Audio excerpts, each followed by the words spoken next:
Sir actor Rajendra Prasad గారు మొన్న ఒక ఈవెంట్ లో అలీ గారిని కొంచెం వినడానికి వినసొంపుగా లేదు, అది ఆ వర్డ్ అలా యూజ్ చేయడం కరెక్ట్ కాదు. ఆయన అంత మంచి యాక్టర్ అయ్యుండి అభిమానులకు కూడా కొంచెం బాధ కలిగించేలా ఉంది. అది అసలు కరెక్ట్ అంటారా? ఆ స్టేజ్ మీద ఎంత చనువున్నా అలీకి ఈయనకి పర్సనల్ గా ఓకే, అంతమంది ముందు ఒక ఈవెంట్ లో అలా అనడం అనేది కరెక్ట్ కాదు. దాని గురించి మీరేమంటారు? అంటే అలీని ఒక్కడనే ఆశీర్వదించలేదు ఆయన. కెమెరామెన్ శరత్ మీద కూడా దాడి జరిగింది, ఆయన్ని కూడా తిట్టాడు. అలాగే రవళి అనేటువంటి ఆర్టిస్ట్ మీద కూడా వెళ్ళాడు ఆయన, ఆవిడ్ని కూడా కామెంట్ చేశాడు. ఆ తర్వాత రోజా గారి మీద కూడా ఒక కామెంట్ విసిరాడు. అంటే మాట్లాడకూడని పద్ధతిలో మాట్లాడాడు, సభా మర్యాద కాని భాష వాడాడు ఆయన. వాడి తనని కూడా గాయపరిచాడు. ఇక అక్కడ ఆమని గారి మీద కూడా దాడి జరిగింది. ఆవిడ్ని కూడా ఒక అనకూడని మాటతో అంటే కించపరిచేటువంటి ప్రయత్నం చేశాడు. నీకు హీరోయిన్ అవకాశం ఇప్పించింది నేనే అన్న పద్ధతిలో మాట్లాడాడు ఆవిడతో. అలాగే అదే మాట ఈవిడితోనూ అన్నాడు, రోజాతోను. అంటే ఆవిడ యాక్ట్ చేసినటువంటి మొదటి సినిమా ప్రేమ తపస్సులో ఈయన హీరో, అందుకని అలా క్లైమ్ చేసుకుంటూ కొంచెం ఓవర్ యాక్షన్ చేశాడు ఆయన. నిజానికి కృష్ణారెడ్డి గారితో ఆ రోజు కృష్ణారెడ్డి గారి బర్త్డే సందర్భంగా ఆయన సినిమాలో పనిచేసినటువంటి ఆర్టిస్టులందరినీ తన సినిమా ప్రయాణంలో తనతో కలిసి నడిచిన వాళ్ళందరినీ పిలిచి చిన్న సెలబ్రేషన్ చేసుకోవాలనుకున్నాడు ఆయన. అది ఈవెంట్. ఆ ఈవెంట్ కవర్ చేస్తున్నారు, కెమెరాలు ఉన్నాయి అక్కడ, తన చేతిలో మైక్ ఉంది, ఇది బయటకు ఎడుతుంది అనే స్పృహ ఉండాలి రాజేంద్ర ప్రసాద్కి. ఆ స్పృహ కోల్పోయాడు ఆయన. అదేదో తమ ఇంట్లో అందరూ వస్తే కూర్చుని మాట్లాడుతున్నట్టుగా మాట్లాడాడు ఆయన.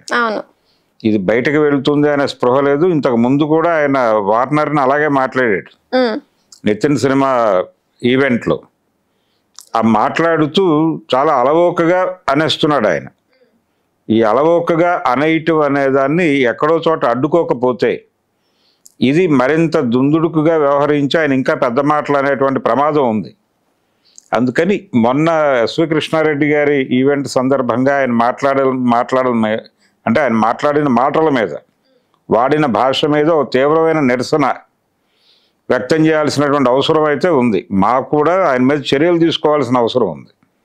మా ఇన్వాల్వ్ అయ్యి సీరియస్గా పట్టించుకుని మురళీమోహన్ గారు ఉన్నారు వేదిక మీద, ఆయన సమక్షంలోనే ఈ వ్యవహారం అంతా నడిచింది.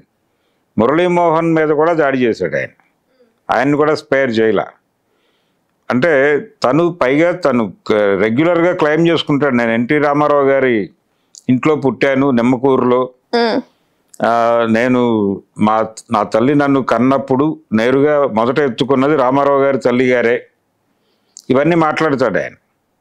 ఇవన్నీ నిజాలే కావచ్చు, మీరు ఆ ఇంట్లోనే పుట్టుండొచ్చు, కానీ మీ పెంపకం ఏమిటి అనేది ప్రపంచం మాట్లాడుకుంటోంది. ఇప్పుడు ఎలా పెంచారు ఇతన్ని, ఇలా మాట్లాడుతున్నాడు అని మాట్లాడుకుంటున్నారు. ఇది ఆయన ఒక్కడికి అవమానం కాదు, ఎన్టీ రామారావు గారికి వారి కుటుంబానికి కూడా అవమానకరమే. అందుకని ఎన్టీఆర్ పేరు చెప్పకుండా ఆయన ఏ ఉపన్యాసం కూడా కంక్లూడ్ చేయడు. తనకి ఆయనకి ఉన్నటువంటి రిలేషన్ ఎస్టాబ్లిష్ చేసుకుంటూ మాట్లాడతాడు. వాళ్ళది నిమ్మకూరే, అదే ఇంట్లో, అంటే రామారావు గారి ఇంట్లో వెనకాల ఒక గెస్ట్ హౌస్ లాంటి దానిలో ఉండేవారు వీళ్ళు. అది ఈ మొత్తాన్ని ఆయన ప్రపంచానికి తెలియాలి అనేటువంటి తాపత్రయంతో మాట్లాడతాడు. మొన్న కూడా మాట్లాడాడు, అక్కడ కూడా ఎస్వి కృష్ణారెడ్డి గారి బర్త్డే ఈవెంట్లో కూడా మాట్లాడాడు. ఎన్టీ రామారావు గారి పురస్కారం తీసుకోవడానికి నేను విజయవాడ వెళ్ళాను అని కూడా మాట్లాడాడు ఆయన. ఇదంతా బాగానే ఉంది, కానీ ఈ మాటలు ఏమిటి రాజేంద్ర ప్రసాద్ అంటున్నారు ఇప్పుడు జనాలు. అంటే గతంలో ఇలా ఉండేవారు కాదు, ఈ మధ్య కూతురు చనిపోయినప్పటి నుంచి ఆయన అది ఇదని కొంతమంది మాట్లాడుతున్నారు. లేదు, ఆయన సెట్స్ లో కూడా ఆయన బిహేవియర్ ఇలాగే ఉండేది, కొంచెం అబ్నార్మల్ గా విచిత్రమైనటువంటి ప్రవర్తన ఉంది ఆయనకి. దాన్ని కరెక్ట్ చేసుకునేటువంటి ప్రయత్నం ఆయన ఎప్పుడూ చేయలేదు. చేయకపోవడంతో పరిస్థితి ఇక్కడ దాకా వచ్చింది. అంటే మనకు ఒక పాత సామెత ఉంది, తోటకూర నాడే చెప్పుంటే అని.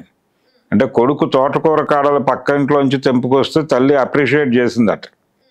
వాడు ఆ తర్వాత చాలా పెద్ద దొంగగా మారాడు దీన్ని ఈ ఎంకరేజ్మెంట్ వాతావరణంలో. అందుకని ఆ దొంగ జైల్లోకి వెళ్ళిన తర్వాత తల్లిని కోపడ్డట, తోటకూర నాడే చెప్పుంటే నేను ఇంత పెద్ద దొంగని అయ్యేవాడిని కాదు కదా అని. ఇప్పుడు రాజేంద్ర ప్రసాద్ గారి గొడవ కూడా అదే. ఓకే. నాకు ఆ రోజున ఎవరు చెప్పలేదు, నేను మాట్లాడుతోంది తప్పని, సెట్స్లో మాట్లాడింది తప్పని నాకు ఎవరు చెప్పలేదు. ఆ, అందుకని ఇప్పుడు వేదికల మీద కూడా మాట్లాడేస్తున్నాను, కాబట్టి దీనికి బాధ్యత మీ అందరిది అంటున్నాడు ఆయన. అదే మాట అన్నాడు ఆయన, సంజాయిషి ఇచ్చాడు. తను మాట్లాడిన మాటలకి ఒక సంజాయిషి, ఒక క్లారిఫికేషన్ ఇచ్చే ప్రయత్నం చేస్తూ, నా మాటల్ని పదార్థాలు తీసి మాట్లాడుకుంటున్న వాళ్ళకి సంస్కారం లేదు అన్నాడు ఆయన. అంటే ఆయన మాట్లాడింది సంస్కారమే, ఆయన బూతులు తిట్టడం సంస్కారమే, కానీ మీరు బూతులు తిట్టడం కరెక్ట్ కాదు అన్న వాళ్ళందరికీ సంస్కారం లేదని మాట్లాడుతున్నాడు ఆయన. అది వివరణ. అంటే ఆ స్థాయికి చేరిపోయాడు ఆయన. అంటే అలీ గారు ఓపెన్గా ఒక మాట చెప్పాడు, ఆయన ఏదో కూతురు చనిపోయినటువంటి ఆ డిప్రెసివ్ మూడ్లో ఉన్నాడు, ఆ మూడ్లో ఏదో మాట్లాడేసి ఉంటాడని నేను అనుకుంటున్నాను అన్నాడు అతను. అది అతని సంస్కారం. కానీ ఆ డిప్రెసివ్ మూడ్లో ఆయన సినిమాల్లో నటిస్తున్నాడు. అవును. వాళ్ళు డిప్రెసివ్ మూడ్లో ఉన్నాడు అనుకుంటే ఆయన టోటల్గా అంతర్ముఖుడైపోయి ఎక్కడో ఉండాలి. కానీ ఆయన ఆ బాధ ఉండవచ్చు, ఆ బాధ లేదని నేను అంటలేదు. ఆ బాధ ఉన్నప్పటికీ నెమ్మదిగా దానిలో నుంచి బయటకు వచ్చి మూవ్ ఆన్ అయ్యాడు. ఆయన అయ్యాడు, సినిమాల్లో యాక్ట్ చేస్తున్నాడు. మొన్నే ఆయన నటించినటువంటి సినిమా ఒకటి రిలీజ్ అయ్యి ఫ్లాప్ అయింది, షష్టిపూర్తి అనేటువంటి సినిమా. ఈ నటన, ఈ కార్యక్రమాలు చేస్తూ యాక్టివ్గానే ఉన్నాడు ఆయన. యాక్టివ్గానే ఉన్నప్పుడు ఈ ఓవర్ యాక్షన్ ఎందుకు అంటే, నేను యాక్టివ్గా ఉన్నాను, మరింత యాక్టివ్గా ఉన్నానని ప్రపంచానికి చెప్పడానికి ఏమన్నా ప్రయత్నం చేస్తున్నాడా అంటే, బుల్డోజ్ చేసే పద్ధతిలోనే వ్యవహరిస్తాడు ఆయన. ఇంటర్వ్యూల్లో కూడా, ఇంటర్వ్యూల్లోనే కాదు సెట్స్ మీద కూడా అలాగే వ్యవహరిస్తాడు. ఈ ధోరణి నచ్చకే నిజానికి కృష్ణారెడ్డి గారు అతనితో పనిచేసిన సినిమాలు రెండే, ఒకటి కొబ్బరి బొండం, రెండు మాయలోడు. కొబ్బరి బొండంకి ఆయన డైరెక్టర్ కాదు, మాయలోడుకి ఆయన డైరెక్టర్ ఎస్వి కృష్ణారెడ్డి. మాయలోడులో జరిగినటువంటి కొన్ని అనుభవాల రీత్యా ఆయన తర్వాత సినిమాల్లో ఎప్పుడు రాజేంద్ర ప్రసాద్ని తీసుకోలేదు. అయితే రాజేంద్ర ప్రసాద్ గారు మాయలోడు సినిమాకి సంబంధించి ముహూర్తం జరిగినప్పుడు ప్రెస్తో మాట్లాడుతూ ఒక మాట అన్నాడు, ఎన్టీ రామారావు గారికి విజయ పిక్చర్స్ ఎలాగో నాకు మనీషా పిక్చర్స్ అలాగా అన్నాడు ఆయన. అంటే విజయ బ్యానర్లో కంటిన్యూస్గా రామారావు గారితోనే సినిమాలు తీశారు వాళ్ళు మొత్తం, అట్లా నాకు ఈ బ్యానరు అని చెప్పాడు ఆయన. కానీ ఆ మాయలోడు సినిమా తర్వాత ఆ బ్యానర్లో రాజేంద్ర ప్రసాద్ లేడు. ఎందుకు లేడు అంటే, ఆయన బిహేవియర్ ఆ రోజుల్లోనే నచ్చలేదు వాళ్ళకి. నచ్చక ఆయన్ని పక్కన పెట్టారు. పక్కన పెట్టినటువంటి కృష్ణారెడ్డి గారు పక్కన పెట్టేసి వదిలేసి, ఆ రోజున ఎలాగైతే ఆయన వదిలేసి మూవ్ ఆన్ అయిపోయి వేరే హీరోలతో సినిమాలు చేసుకున్నాడు. చాలామందితో ఆయన కృష్ణ గారితో చేశాడు 2 సినిమాలు, శ్రీకాంత్, జగపతి బాబు వీళ్ళతో ట్రావెల్ అయ్యాడు, ఆలీతో సినిమాలు చేశాడు ఆయన 2 సినిమాలు. ఇలా మూవ్ ఆన్ అయిపోయి వెళ్ళిపోయి తర్వాత తనే హీరోగా 2 సినిమాలు చేసుకున్నాడు తప్ప రాజేంద్ర ప్రసాద్తో మళ్ళీ సినిమా చేయలే ఆయన మాయలోడు తర్వాత. అంటే తన డైరెక్షన్లో రాజేంద్ర ప్రసాద్తో చేసిన సినిమా ఒకటే, కాకపోతే తన ప్రొడక్షన్లో తన భాగస్వామ్యంతో వచ్చిన సినిమా ఒకటి కొబ్బరి బొండం. ఆ 2 సినిమాలు తప్ప ఏ రోజు ఆయన రాజేంద్ర ప్రసాద్ జోలికి వెళ్ళలేదు. వెళ్ళకపోవడానికి కారణం ఆయన ప్రవర్తనే, రాజేంద్ర ప్రసాద్ గారి ప్రవర్తన వలన సఫర్ అయ్యారు వీళ్ళు. ఆ మాయలోడు సినిమాలో కూడా ఒక పాటలో తను యాక్ట్ చేయడానికి ఇబ్బంది పెడితే ఆ పాట రికార్డింగ్ అయిపోయిన తర్వాత బాబు మోహన్తో షూట్ చేశారు, చినుకు చినుకు అందెలతో అనే పాట.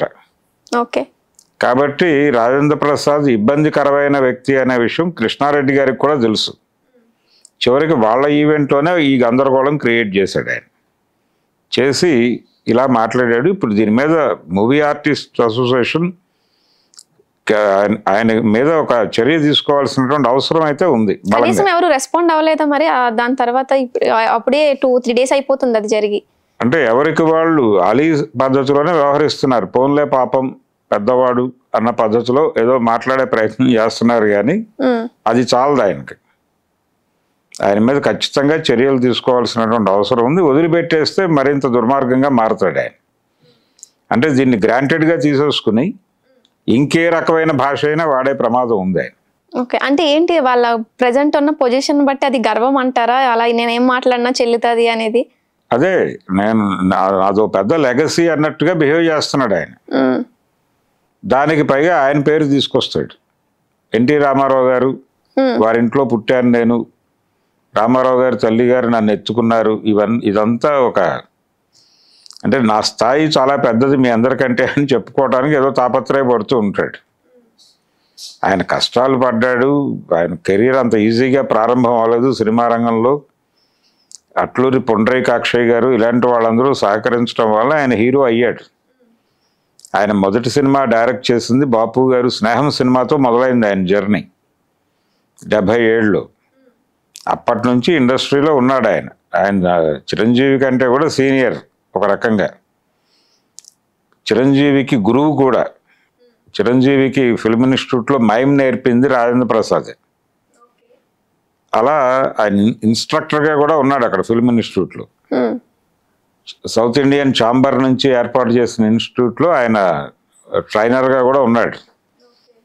అన్నీ నిర్వహించి అన్ని క్యారెక్టర్లు చేసి అలా ఉన్నటువంటి వ్యక్తి ఓపెన్గా వదిలిపెడితే ఇలా బిహేవ్ చేస్తాడు అనేది ఇప్పుడు జనాలకి అర్థం కాని సమస్యగా మారిపోయింది. ఏదైనా కావచ్చు, ఆయన ఏ ఇబ్బందుల్లోనైనా ఉండుండొచ్చు, కానీ పబ్లిక్ డొమైన్లోకి వెళుతుంది మనం మాట్లాడేది అన్నప్పుడు కాన్షియస్గా ఉండాల్సిన అవసరం ఉంది. ఆ కాన్షియస్నెస్ మిస్ అయింది ఆయనలో. ఓకే, ఆ పొజిషన్ లో ఇప్పుడు అలీ గారు కాకుండా వేరే వాళ్ళు ఎవరైనా ఉంటే సేమ్ సిచ్యువేషన్ ఇలానే ఉందంటారా? అలీ గౌరవప్రదంగా తప్పుకున్నాడు సీన్లో నుంచి దండం పెట్టి. ఇంకొకళ్ళు ఉంటే గొడవ అయి ఉండేది డెఫినెట్గా. ఈవెన్ శరత్ని అన్నాడు, కెమెరామెన్ శరత్ని, నీ జీవితం ఇలా కావడానికి అంటే నువ్వు కెమెరామెన్ కావడం వెనకాల నేనే ఉన్నాను, నేను ఆ రోజుల్లో రికమెండ్ చేయటం వల్ల నీకు అవకాశాలు వచ్చాయి అని చెప్పి ఓ బూతు మాట వాడేశాడు అక్కడ అలవోక గారు. చెప్తే చెప్పుండొచ్చు, మీరు ఎవరికైనా రెఫర్ చేస్తే చేసుండొచ్చు అతని పేరు. అంత మాత్రం చేత అతన్ని ఏది పడితే అనే హక్కు మీకు ఇచ్చినట్టు కాదు కదా.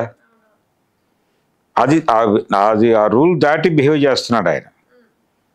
అలాగే డాక్టర్ శివప్రసాద్ అనే ఆయన రోజాని హీరోయిన్ని చేశాడు. ఆయన సినిమాలో ఈయనకు కూడా ఒక వేషం ఇచ్చాడు. ఆ ప్రేమ తపస్సు సినిమాలో ఈయన్ని హీరోగా తీసుకున్నాడు, ఆ అమ్మాయిని హీరోయిన్గా తీసుకున్నాడు. ఆ అమ్మాయి ఫాదర్తోనూ వాళ్ళందరితోనూ ఆయనకి ఎప్పటి నుంచో రిలేషన్ ఉంది డాక్టర్ శివప్రసాద్కి. అందుకని ఆ సినిమాలో హీరోయిన్ అయింది.